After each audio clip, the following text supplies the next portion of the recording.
Inilah makam manusia ajaib yang bisa hafal Al-Quran saat berusia 7 tahun.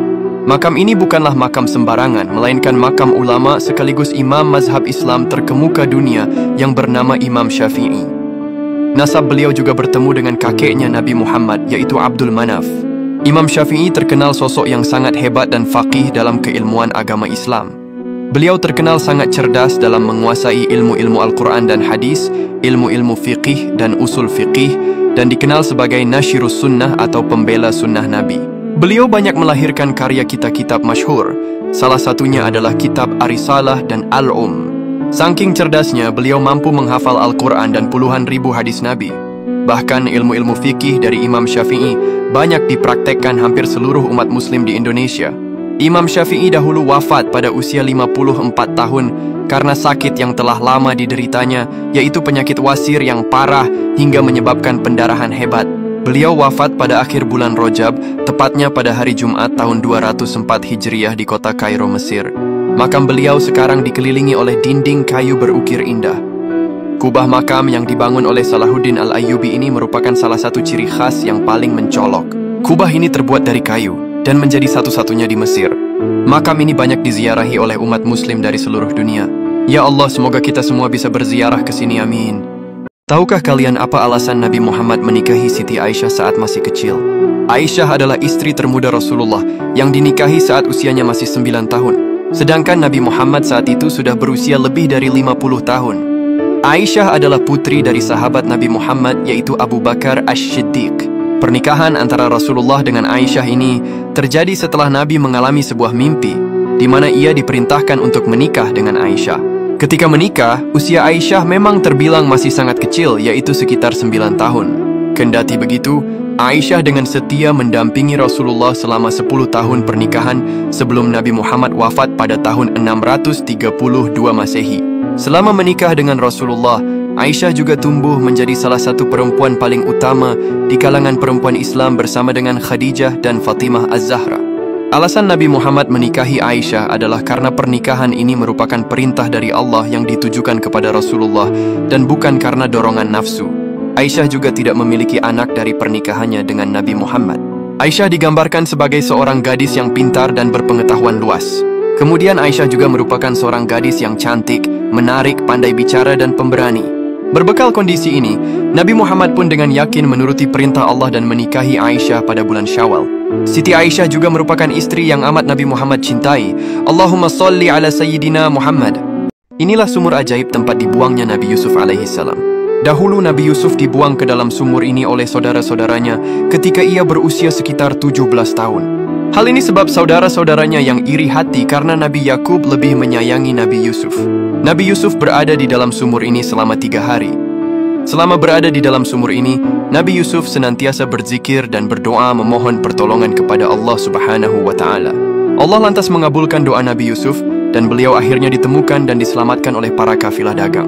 Nabi Yusuf merupakan salah satu nabi yang memiliki kedudukan istimewa dalam 3 agama samawi, yakni Yahudi, Kristen, dan Islam. Kisah Nabi Yusuf sendiri banyak diabadikan dalam Al-Quran.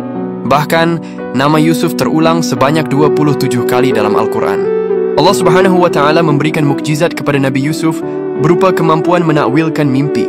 Saat ini, sumur Nabi Yusuf ini berada di Nablus, Palestina. Sumur ini dikenal secara lokal sebagai Jub Yusuf dan terletak di dekat Kibbutz Amiyad di Galilea. Sumur ini terdiri dari sebuah lubang galian berdiameter 1 meter dan kedalaman sekitar 4 meter. Sumur ini juga beratap kubah yang ditopang oleh 4 pilar dan dikelilingi oleh makam-makam kuno. Sumur ini menjadi saksi kesabaran Nabi Yusuf atas kezaliman saudara-saudaranya yang iri. Ya Allah, semoga kita semua bisa meniru akhlak dan sifat mulia Nabi Yusuf ini. Amin. Inilah kecanggihan makam Nabi Muhammad SAW. Banyak umat Islam yang belum tahu bahwa makam Nabi Muhammad merupakan makam paling canggih dan terketat di dunia. Makam Nabi Muhammad di dalam Masjid Nabawi Madinah dikenal sebagai salah satu situs paling suci bagi umat Islam dan dijaga dengan pengamanan yang sangat ketat dan berlapis-lapis. Lapisan pertama adalah dinding utama rumah Nabi. Lalu lapisan kedua adalah tembok yang ditambahkan pada masa Khalifah Umar bin Abdul Aziz.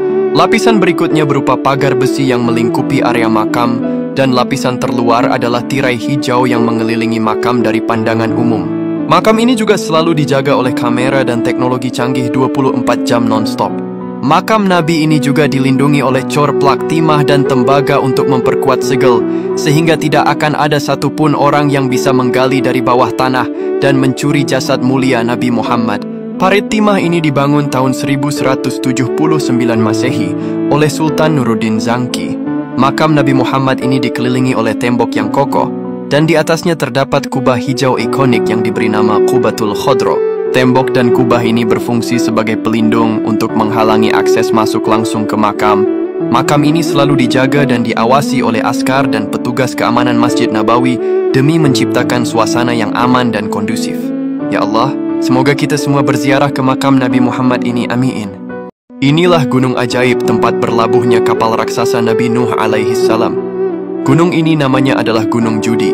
Gunung Judi merupakan wilayah yang dipercaya sebagai tempat di mana Nabi Nuh dan umatnya singgah setelah banjir besar terjadi.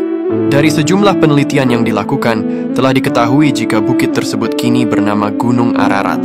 Kisah Nabi Nuh yang membuat perahu besar demi bertahan dari banjir besar merupakan kisah bersejarah yang tertulis dalam beberapa kitab seperti Taurat, Injil, dan Al-Quran. Banyak penelitian ilmuwan yang membuktikan tentang fakta Gunung Judi ini, di mana para arkeolog berhasil menemukan fosil yang diyakini sebagai sisa bangkai kapal Nabi Nuh. Fosil ini berada di Gunung Ararat, Provinsi Agri sebelah timur Laut Turki.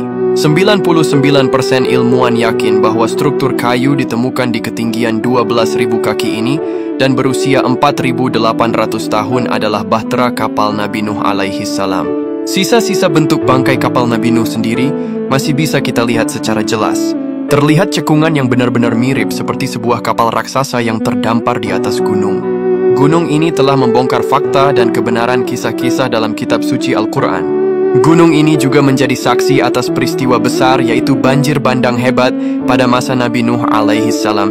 Maha suci Allah atas segala kuasanya. Allahumma salli ala Sayyidina Muhammad. Inilah makam Nabi yang bisa berbicara dengan Allah Subhanahu wa Ta'ala. Makam ini adalah makam Nabi yang sangat mulia karena namanya disebutkan paling banyak dalam Al-Quran. Beliau tercatat sebagai salah satu Nabi Ulul Azmi dan namanya disebut sebanyak 136 kali dalam Al-Quran. Makam ini adalah makam Nabiullah Musa alaihi salam. Beliau memiliki kedudukan yang sangat istimewa sehingga diberi mukjizat bisa berbicara langsung dengan Allah Subhanahu wa Ta'ala. Nabi Musa diketahui wafat saat menginjak usia 120 tahun. Beliau dimakamkan sekitar 11 km di sebelah selatan Jericho atau 20 km di timur Yerusalem dan saat ini menjadi bagian dari wilayah Yordania. Dari ukurannya, makam Nabi Musa ini terbilang besar, kurang lebih sekitar 3 meter dengan lebar 1,5 meter. Berbungkus kain hijau berlafal kalimat Tauhid La ilaha illallah Muhammadur Rasulullah. Makam Nabi Musa sangat harum dan berada di dalam sebuah kompleks masjid. Untuk masuk ke dalamnya, kita disambut juru kunci penjaga makam. Tidak ada biaya ataupun kotak amal ketika memasukinya. Makam Nabi Musa ini telah berumur ribuan tahun, namun tetap terawat hingga kini. Makam ini sering dikunjungi dan diziarahi oleh umat muslim dari seluruh dunia. Area makam ini memiliki luas 4.500 meter persegi dan berada tepat di tengah gurun gersang. Ya Allah, semoga kita semua bisa berziarah ke makam ini, amin. Inilah sumur ajaib yang dipakai untuk memandikan jasad mulia Nabi Muhammad sallallahu alaihi wasallam. Sumur ini namanya adalah Sumur Gars, yang terletak 1 km di sebelah timur laut Masjid Quba, Madinah.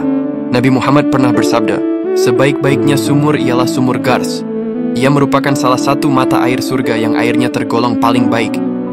Dahulu ketika sumur ini mengering, Nabi Muhammad pernah berkumur-kumur dan melepehkannya ke dalam sumur ini. Tiba-tiba air sumur ini mengeluarkan air yang sangat deras hingga bisa untuk memberi minum keledainya. Dahulu sebelum Nabi Muhammad wafat, beliau meminta agar jenazahnya dimandikan dengan 7 geriba dari air sumur Gars ini. Pesan ini lantas dipenuhi oleh para sahabat saat Rasulullah wafat pada tahun 11 Hijriah. Karena alasan inilah, saat ini banyak jemaah haji dan umrah yang menyempatkan diri untuk mengunjungi sumur Gars ini. Namun ironisnya, peninggalan yang sangat berharga ini kini tampak tidak terawat. Air sumur ini telah mengering dan temboknya terlihat rapuh. Sumur yang berdiameter sekitar 3 meter dan kedalaman 5 meter ini tampak tidak terpelihara. Sumur Gars ini bukan hanya sekedar sumur biasa, melainkan saksi bisu dari perjalanan hidup Rasulullah yang sangat mulia. Ya Allah, semoga kita semua bisa berhaji dan umroh ke Tanah Suci, serta bisa mengunjungi sumur bersejarah ini, amin.